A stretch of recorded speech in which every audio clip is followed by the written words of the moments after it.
I mean, Derek, how many tomato plants did your dad plant? 30. Yeah, I believe it.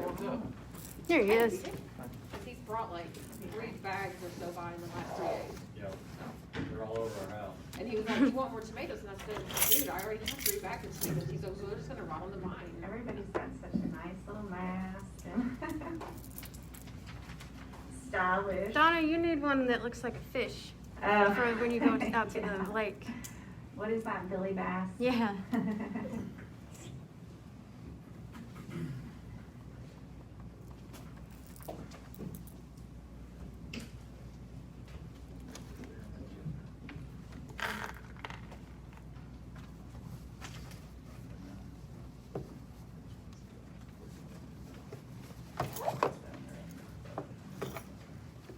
I've sold the seat. Can I sit here and eat?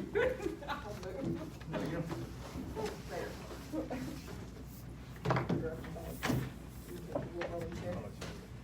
You're sure? I don't want to take your seat. You're fine. Tick, tick, tick.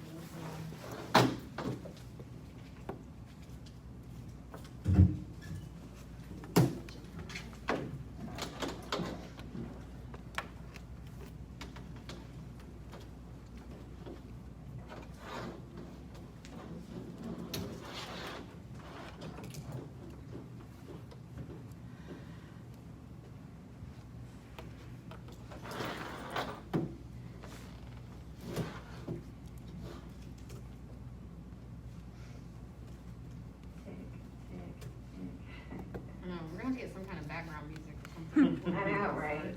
Everybody gets really quiet as soon as we go live. I feel like we should get the Jeopardy, Yeah, the something. final Jeopardy song. Right. We have pre-meeting karaoke. Right. We just need a little clock that says go. I've got 6:30 on. Okay, thank you. I'd like to call the meeting of the Charlestown Redevelopment Commission to order on August 4th, 2020 at 6:30 p.m. Please rise and join me in the Pledge of Allegiance. I pledge allegiance to the flag of the United States of America and to the republic for which it stands, one nation, under God, indivisible, with liberty and justice for all.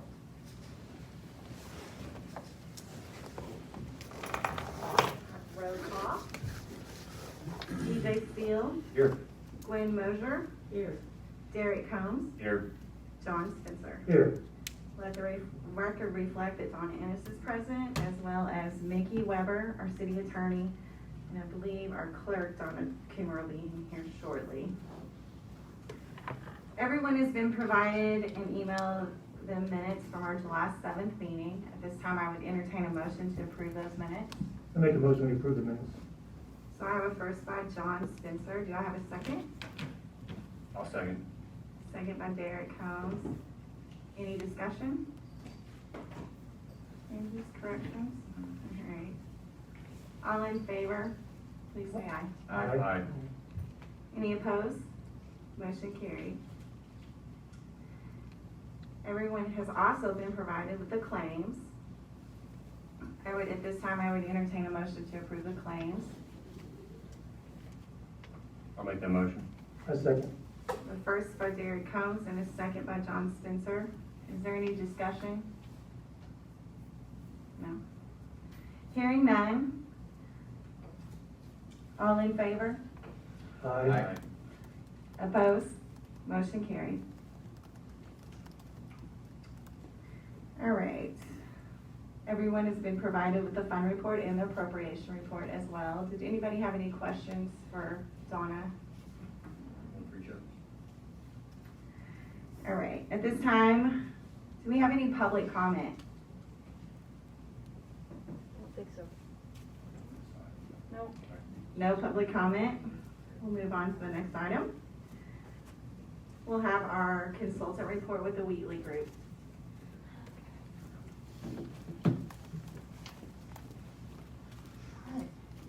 Thank you. I'm Jill Stegesser with the Wheatley Group. And I'm gonna go through a few of the projects on the report that we emailed out with the packet. The other projects we'll go over in more detail on the agenda. So we continue to meet with developers in particular regarding multifamily projects. That's good. We're assisting them with due diligence items and other information that they may need. We also have been working with the development team on a retail commercial project. And this actually started prior to the COVID-19 pandemic, but they're still working through that and doing their due diligence to get their project underway. We also talked in more detail at your last meeting about the Traders Auto World multifamily development. And that is moving along as well. And we're going through all the items that we need to. With that, with New Hope Services. And then an update on the Duke Site Readiness Project, and just a little refresher that Duke Energy provides grant funding for areas that want some additional assistance in helping develop maybe some potential industrial property. So what we as a Wheatley group had put in an application to Duke for $10,000 to contribute towards the property located at 109 Quality Court, which is west of Viking there. And Duke awarded that earlier this year. And normally they'd be down a few times. They employ an engineer or work with an engineer to do the due diligence, and the engineer goes through a number of things as far as what would the city need to do, what would the property owner need to do to ready that site for development. Generally they deal with properties that may not be as ready as this one is to develop. The good news is that I think there's a potential for this to be developed quickly, and the project is moving along. We're going to have a initial site visit. The engineer that's working on this wants to come down and look at the site on Friday with the property owner and with 1 Southern Indiana. It actually runs through 1 Southern Indiana, but at the end, then there's $10,000 that could go to the city to help with improvements towards moving that project along. So for instance, just an example, if there needed to be improvements to Quality Court, then that $10,000 should go towards that. There is going to be, they generally would have an in-person presentation of the final report, and they're going to do that via conference call, video conference in September. We're also still working with Baker Tilly and the various city departments to get the information that they need to do what you put them under contract to do a few months ago, as far as looking at all the debt and all the TIF districts and those things. And I want to thank Donna and her staff, Donna Coomer and her staff, for helping us, and Tony's been working with us too to get them what they need. So we're about there. The last thing is the COVID-19 grant assistance. Discussed this a little bit at the city council meeting, but the grant application for $250,000 was submitted last week to the Office of Community and Rural Affairs. And that $250,000 could be a maximum of $10,000 per business if they meet the low mod income criteria. And that would actually be run through the Redevelopment Commission. So as applications come in, if the grant's awarded and the applications come in from the individual businesses, then there's a selection committee or review committee that's been set up, which would have the mayor, Donna Ennis as president of the Redevelopment Commission, John Spencer, which is kind of dual, but mostly for chamber representation in that instance, and then someone from the city council could be chosen to put on that review board. We'd go through all of that, make sure they are eligible, and then it would come back to redevelopment for the final decision on that. So we are supposed to find out the week of August 23rd whether that grant's successful or not. So hopefully it will. I think the rest of the items in the report we'll touch on here in a little while. So if y'all have any questions. Okay, great, thank you. Thank you, Bill. All right, moving on to old business. we have the Renaissance property update. Well, thank you. Obviously Jason Sands was here last week. Again, for the record, I'm Paul Wheatley with the Wheatley Group. Jason was here last week and explained where they're at in construction. I talked to him earlier this afternoon. They should be starting the paving. They got slowed down by a little bit with weather over the past week or so. But he said he thought he had about 5 more weeks until they can wrap the project up. I think they'll start doing some paving a little bit later this week. And, they'll start, they've got a full marketing effort underway, so that's very close. And, from there, hopefully phase 2 will begin. He said they've had a lot of people calling about the units, but he said they're also working on some folks to fill out the retail commercial space. He didn't disclose who that was, but I thought it was promising. He said he had talked to multiple folks about it. So hopefully we'll have a better update on that next week. And from there, it will be time for a ribbon cutting. So thankfully that project has gone very smoothly, and so it's about ready to wrap up. Awesome, thank you. The next item, Coomer Way project. Josh Hillman with JTL. Hello, Josh Hillman with Jacoby Tunes and Lands. To give an update, we are supposed to be holding a pre-construction meeting next week with Temple and Temple to kick the project off in the field. Over the last week or so, we've been coordinating with IDEM just to make sure that the regional general permit's okay, so we're providing some information to them. Once they give us the go, we're going to kick off construction, but it should be here in the next few weeks. But we'll meet with the contractor next week on site, make sure everything's ready to roll, and then things will start moving. Any questions? Thank you all. Thank you. Next item is an update on the Depot Street revitalization project. Paul Wheatley.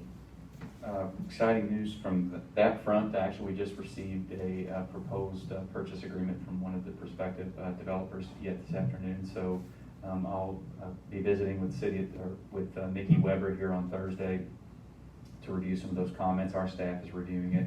I think it would probably make sense in the interim to get those terms in front of the committee for the next meeting to see how we want to respond back to the developer. But from that perspective, they're obviously very promising. They have also begun due diligence as well. They spoke of a full-blown market study, which they've started on as well. So a lot of time, energy, and money is being spent on progressing it. So I think that's certainly exciting from that standpoint. Just as an update, special thanks to BJ for sponsoring the resolution to transfer the property back to the Redevelopment Commission. That did take place last night. Mickey Weber has prepared an acceptance resolution for the Redevelopment Commission to accept title back to that property.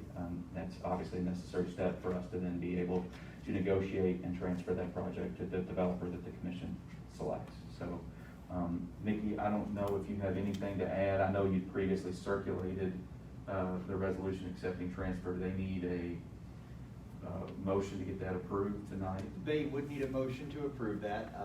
I can go through the resolution or read the resolution or describe it, but it is effectively is identical to the council's resolution adopted last night, which is required by statute to be, and it says that the Redevelopment Commission is willing to accept the transfer that the City Council made last night.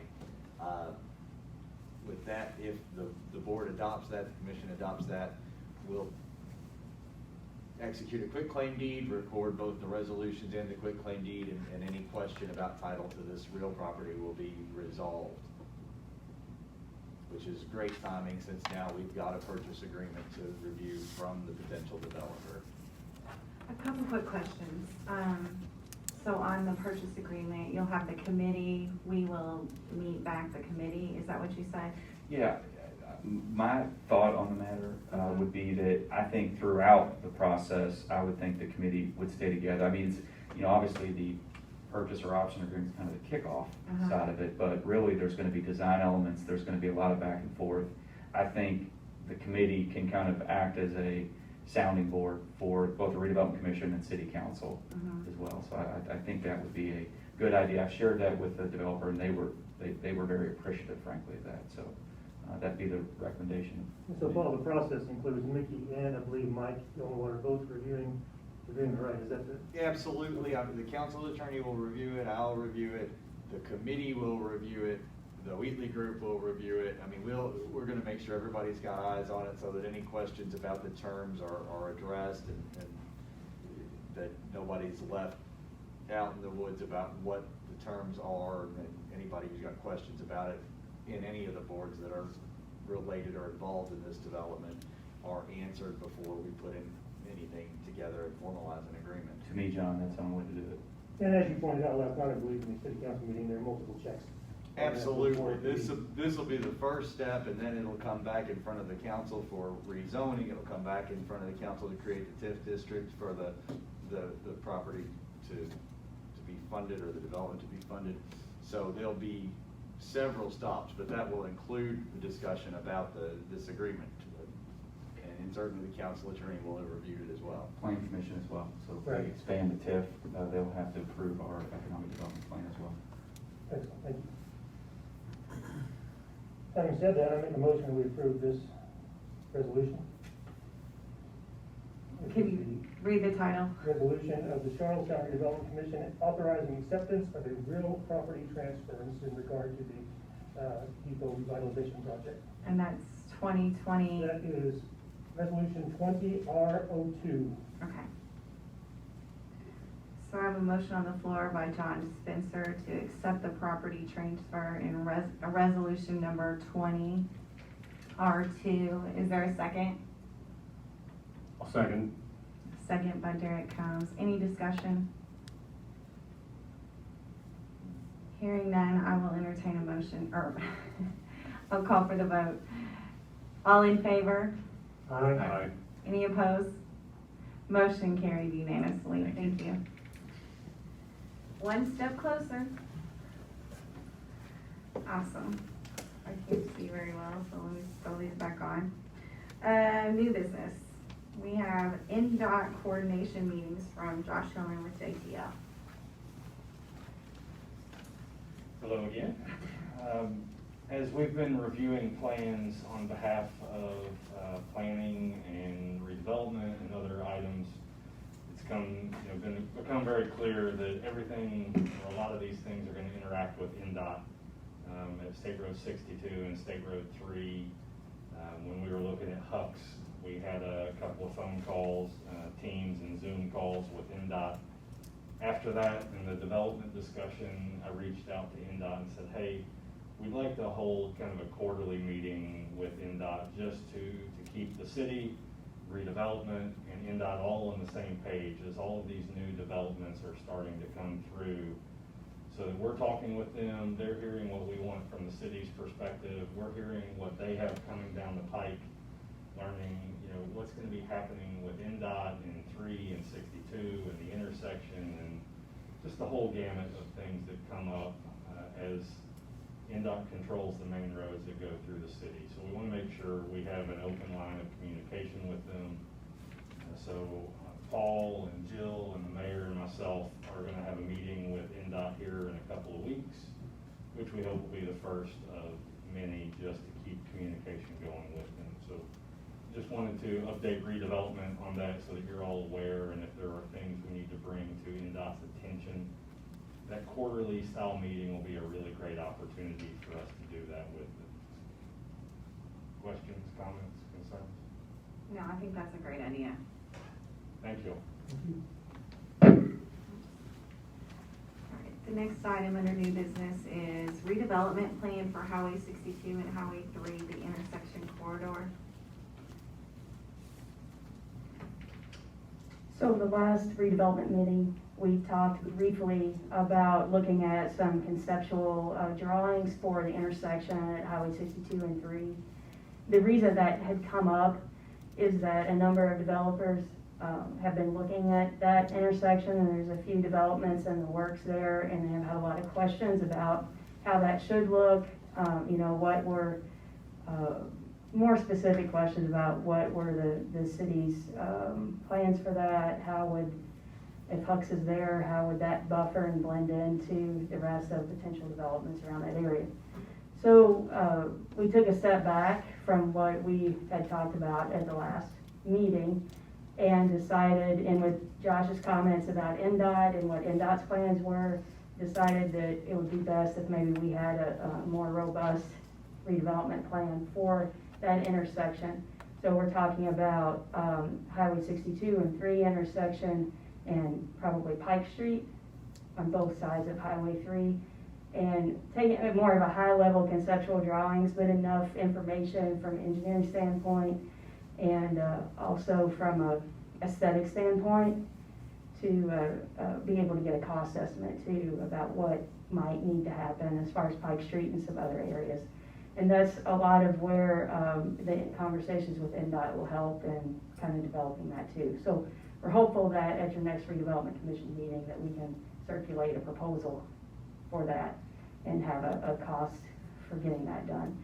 But at least 2 or 3 developers that are looking at it have asked those questions, and we thought, well, let's take care of this if we can, and then we could add that to potentially the the comprehensive plan, or add it to the website so people know what is expected from that area and how it might look. So if you all as a board are okay with that, then we'll move forward with that. Sure. As far as getting proposal to you next meeting. Are there any like grants or anything They can pay for that. Not necessarily the plan itself. There could be something to do whatever improvements might need to be made, if there are improvements to be made, but not the plan itself for that specific Right. purpose. There are other grants for planning that are now coming available, that have been on hold for quite some time and are now available, or will be next month. So, when you're working with the state highway, is there like a percentage that, what's the percentage that they'll help pay for, since it's the city that's wanting to make the improvement? if it's, and I'm gonna defer to Josh on this because he's much more of an expert than I am. If it's a city, if it's improvement on a city road, I don't know that NDOT really participates in that. But depending on the program, there are programs that are, and I doubt that. You want me to field that? Yeah, I don't know if there are any local roads that are actually on their federal aid system that we'd be talking about in this instance. A couple different things. One is community crossing dollars, which typically we're gonna be looking at things that occur in existing owned right-of-way. They do offer, for a community of our size, a 50-50 match. That's done on an annual basis, sometimes twice a year.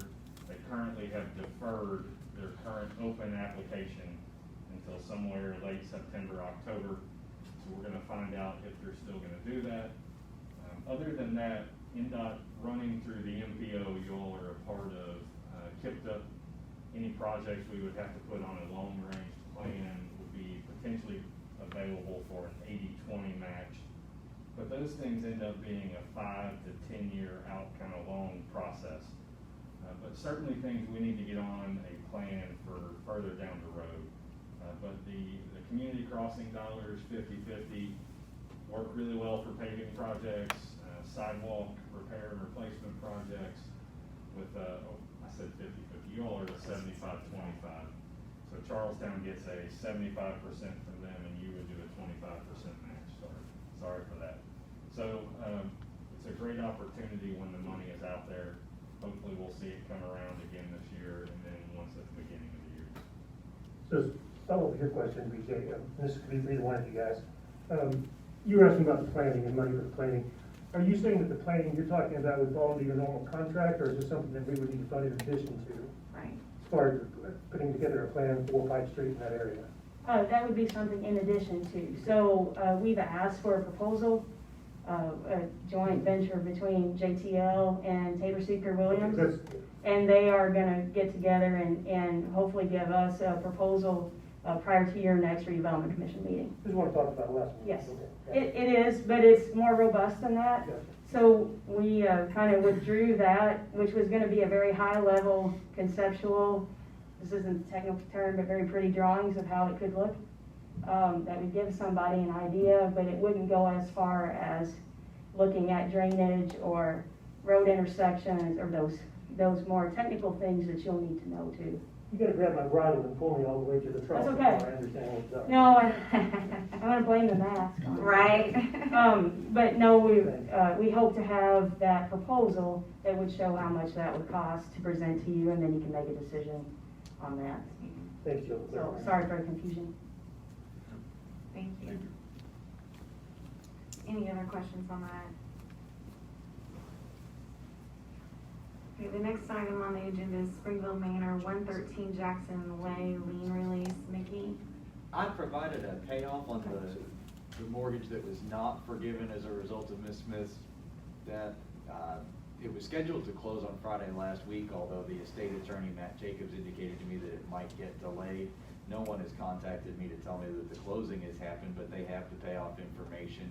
If the commission were so inclined, you could approve the release of the mortgage upon receipt of the payment. On Friday, it was $36,718.97, and it'll go up $1.91 per day. It's a simple calculation because it's simple interest rate as opposed to compound interest. And so you could go ahead and authorize that mortgage to be released upon receipt of that payment. I'll entertain a motion to release the lien on 113 Jackson Way for payoff on Friday of $36,718.97 with $1.91 per day interest until it closes. I'll make that motion. A second. I have a first by Derek Combs, a second by John Spencer. Is there any discussion on this?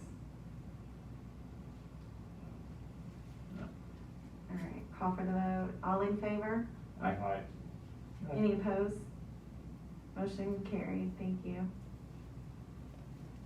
All right, now it's discussion. Does anyone have any open discussion or items that they would like to discuss with regards to redevelopment? Things are happening. It looks great over here. The project on the corner is really starting to shape up and look finished, and that makes a huge difference. It certainly does. Exciting. No other items? All right, I'll entertain a motion to adjourn. Make a motion. I have a first by BJ Steele, a second by Gwen, all in favor? Aye. Aye. All right, we can adjourn. Thank you. You don't have to go home, but you can't stay here.